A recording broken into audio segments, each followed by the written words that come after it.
Ladies and gentlemen, good evening, good morning, wherever you are in the world. International Human Rights Commission, as you already know, that celebrating the March as a month of our. Today, we are having a very done leader. She was the first ever deputy minister of interior in the government of Afghanistan in the very youngest age. The critics has criticized on her appointment, but she her resilience, her determination for the women and future of Afghan women.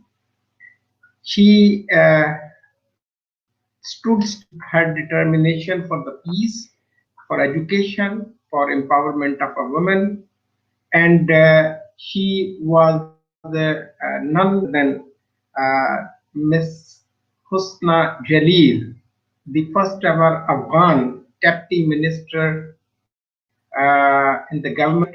We are welcoming the Excellency Minister. Although you are a very young and very resilient, uh, the floor is yours, Madam Minister.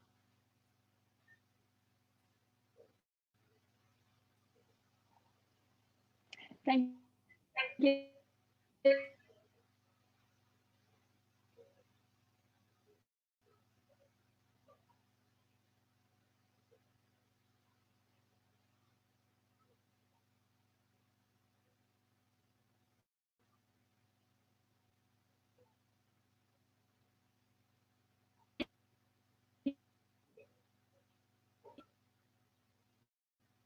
We might having some do we might having some internet problem. I think I think Your Excellency, you have having a little bit internet problem, but you can go ahead. You can go ahead.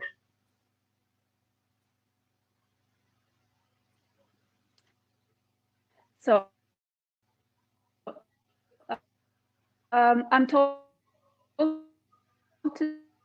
today actually based on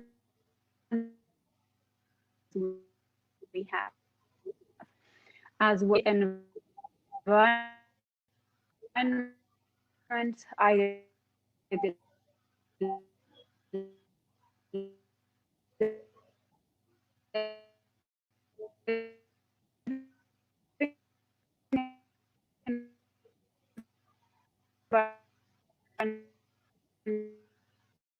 environment the working As a High Interior Minister of Afghanistan. She was appointed on the 5th December 2018. Jalil was graduated from the American University of Afghanistan with the master's degree in business and management.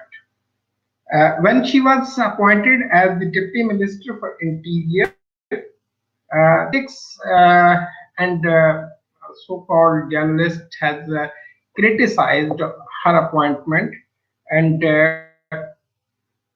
this this was this was when she was appointed, but she showed her resilience. She uh, showed in the power of a woman in the age of 26 when she was appointed, uh, and even the reaction on the social media and everywhere was got dim when she becomes working in the portfolio. She is not only a one minister, she is now heading security, uh, women empowerment, education, and she is the advocate of the youth empowerment as well. It is very much clear that her education, her background, her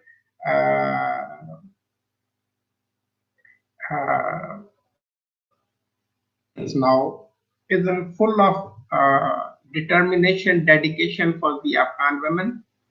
She is one of the young lady who is following the path and dreams for having a women in Afghanistan more secure, more and more active into the politics as well. While she is joining in shortly, we will be able to talk to her to listen to that what's her ambitious, what's her targets. Ladies and gentlemen, Afghanistan is an edge of crisis always because of the non-state actors. Today, Afghanistan is struggling and thriving for the peace, prosperity, economic unity, solidarity.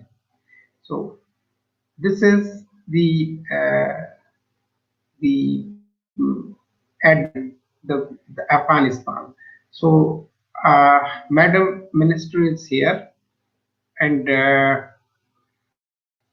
we want to listen to her struggle, her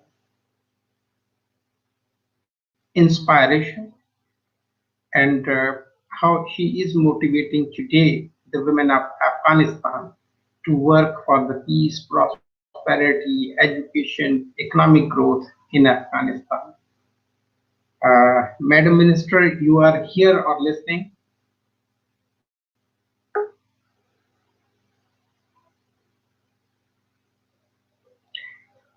Yes, Madam Minister, you are here, and we are uh,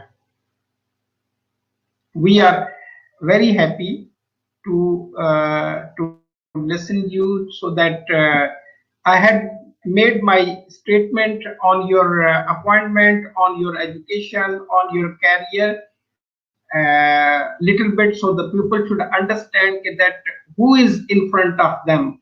I would always call that you are becomes a symbol and iconic inspiration for the girls in Afghanistan to move forward with their dreams and without any limits. As we say that there is no limits in the sky. So, Madam Minister, floor is yours.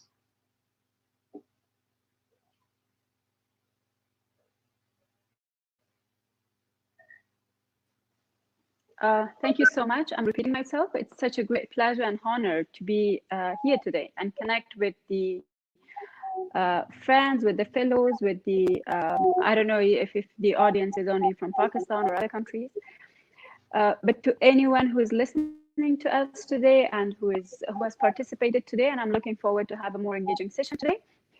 I'm Hosna Jalil, as Mr. Khan has introduced me just a few minutes ago.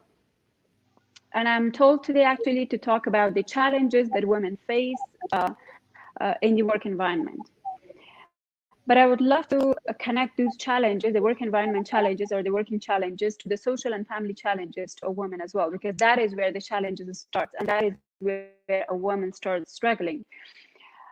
What makes me sad or upset, I would say, is because the environment or the overall access to resources, at the same time, the rights given to a woman is not equal to a man, while it should be, being two, equal human beings.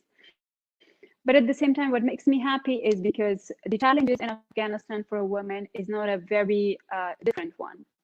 I mean, those are the challenges that we share in common with many women in many other countries. There are not much difference in terms of the nature of the challenges and the level of the challenges between women, different nations. And this, I mean, the common challenges helps us in order to connect, in order to come up with quite a solution provide similar solutions, I would say, in a much comprehensive, but at the same time, collective approach, having a collective approach for that. But at the same time, to look on the bright side of it, it helps us in order to feel each other, to understand each other, and to share the common emotions with each other. So if I may start from Afghanistan, the challenges, I would love to start the challenges from the very, I would say, first days of a life of a girl child.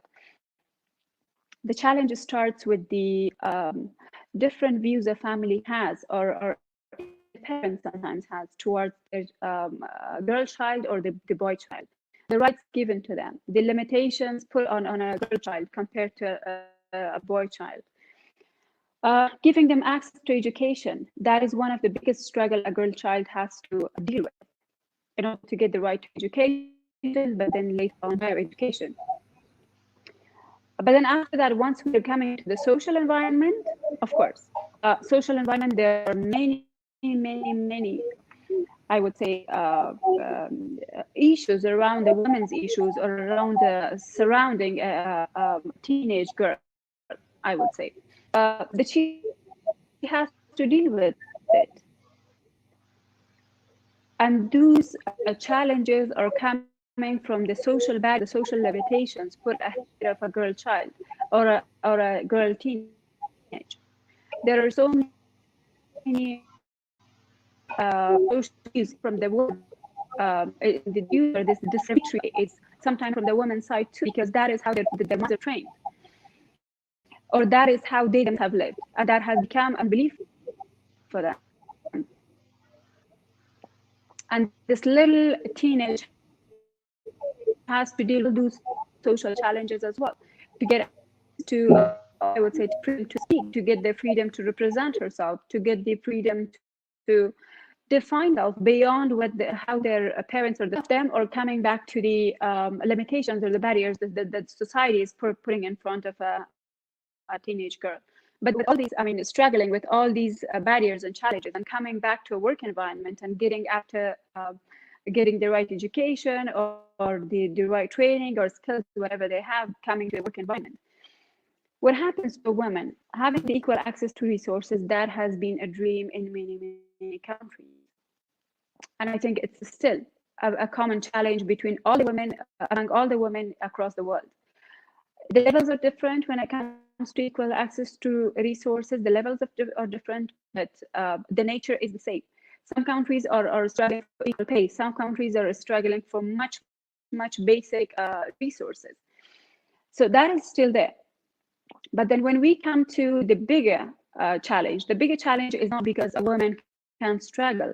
It's not because a woman, I mean, can't work hard. It's not because a woman can't be productive. They are equally productive to a male colleague or a male counterpart. They are equally efficient or effective in an institution, equal to their male counterpart. But it depends on how the mentalities are set around the productivity and around the efficiency of a woman. A woman has to prove herself, while a man doesn't have to prove herself.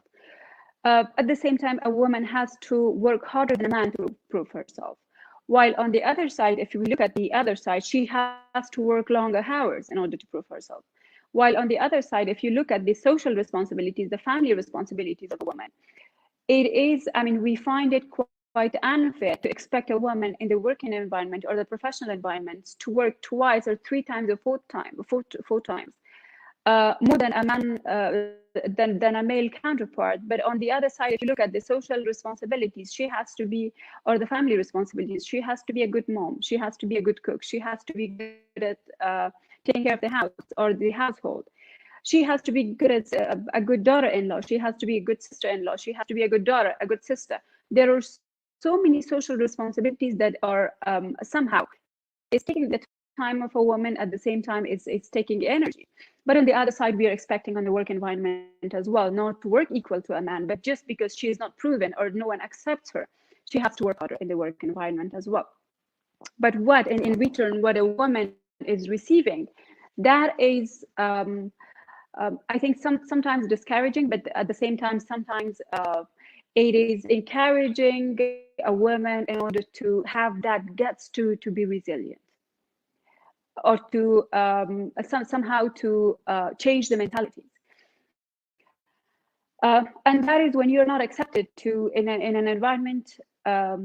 Sometimes a woman will receive the most harsh behaviors as well, to an extent where she can be called a prostitute for going out, or for having a social presence, or having a professional presence. So that these are what a woman, to that extent, what a woman can receive. Or maybe harassment, sexual harassment is part of it, of course.